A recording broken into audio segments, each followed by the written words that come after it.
masing-masing komoditas problemnya jauh berbeda-beda, kita tidak bisa mengeneralisir. Tapi di tahun 2025 ini kan ada beberapa tantangan begitu yang sudah diprediksi akan terjadi. Misalnya salah satunya adalah perang dagang internasional dengan Amerika Serikat yang nampaknya makin memanas. Kira-kira yang menjadi tantangan bagi industri Anda secara keseluruhan di tahun 2025 yang harus dipersiapkan, itu sebenarnya apa sih, Pak?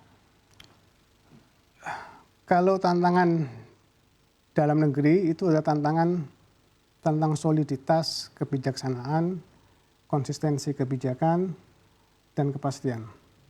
Dari pemerintah? Dari pemerintah. Industri smelter itu adalah industri hilir, tapi kebergantungan terhadap hulu. Kami melihat harmonisasi hulu dan hilir itu masih belum berjalan secara sempurna. Harmonisasi hulu hilir, kalau kita berkaca di negara-negara maju, itu mereka itu sudah memiliki tupoksi yang jelas antara kementerian di hulu dengan kementerian di hilir.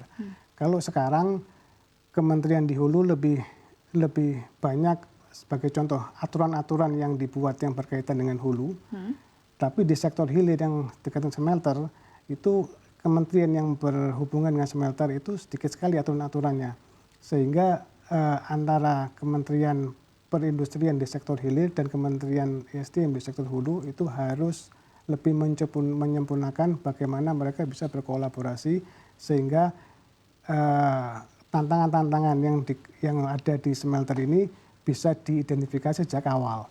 Kenapa? Karena ternyata banyak smelter-smelter yang ada di Indonesia sekarang ini yang dia izinnya itu standing alone itu masih belum berjalan, masih membangun dan belum berjalan, sehingga perlu dicari tahu, diidentifikasi kenapa ini belum berjalan.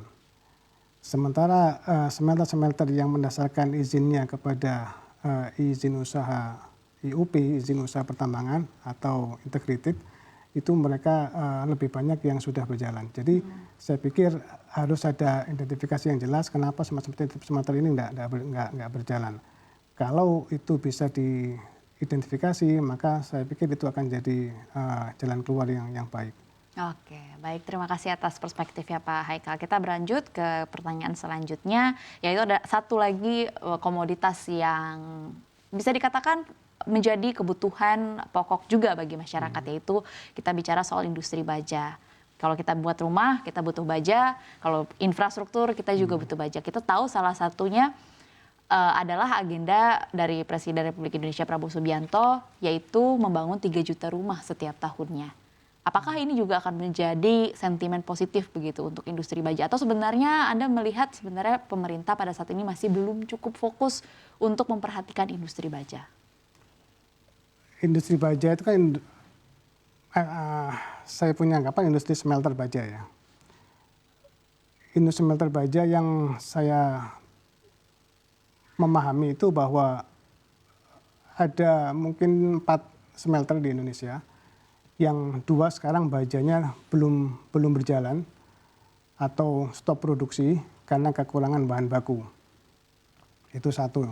Yang kedua, kalau beralih ke yang midstream, dari industri baja yang sudah ada smelter di Indonesia, hulunya sudah tersedia, itu belum ada di midstreamnya.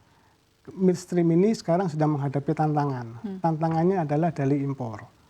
Ya, kenapa impor? Karena di Indonesia dan di ASEAN berlaku 0% untuk barang-barang yang baja yang masuk ke dalam negeri. Sehingga mereka bersaing persaingannya sangat tidak sehat. Nah, ini yang harus diperhatikan oleh pemerintah. Bahkan mungkin yang saya dengar di berbagai sumber-sumber yang ada di luar, bahwa pembangunan untuk fasilitas pemerintah itu pun sekarang juga impor semua. Jadi industri baja sekarang memang sedang mengalami taraf yang menurut saya cukup memprihatinkan. Mulai dari sektor hulunya, midstreamnya, sampai di downstreamnya. Jadi kembali lagi, itu saya pikir kementerian yang terkait yang harusnya bisa mengidentifikasi kenapa itu terjadi dan membuat kebijakan yang bisa membatasi dan melindungi untuk dalam negeri ini industri lebih bisa ini bersaing di dalam pasar-pasarnya sendiri. Oke, baik.